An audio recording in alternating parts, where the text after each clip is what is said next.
Rashtrawadi Congress party सामाजिक न्याय विभाग कार्यालय में गणपति बप्पा के दर्शन का आयोजन किया गया।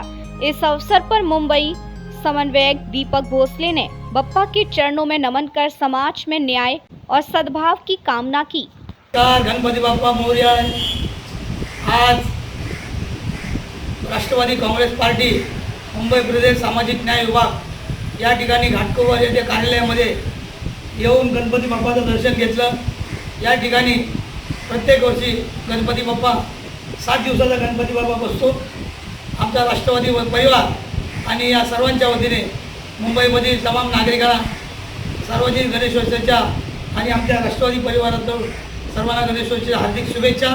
आणि या महाराष्ट्राला सुजलाम सुफलाम हा महाराष्ट्र हो आणि महाराष्ट्रातील आपला शेतकरी असो, श्रमिक, कष्टकरी या सर्वांना न्याय मिळो आणि आपले जे सरकार आहे महायुती सरकार हे सर्व गोरगरिबाच्या पाठीचे भक्कमपणे उभे। आणि आमचे अजितदादा पवार या महाराष्ट्र राज्याचे उपमुख्यमंत्री यांनी देखील गोरगरीब, दलित, पीडित, शोषित यांच्यासाठी नेहमी काम केले।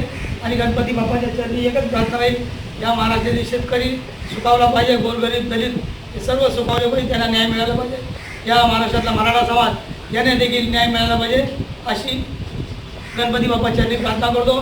आणि आमचे नेते बापू धुमाळे साहेब यांच्या वतीने तमाम महाराष्ट्रातील जनतेला सार्वजनिक गणेशोत्सवाच्या हार्दिक शुभेच्छा। गणपती बाप्पा मोरया।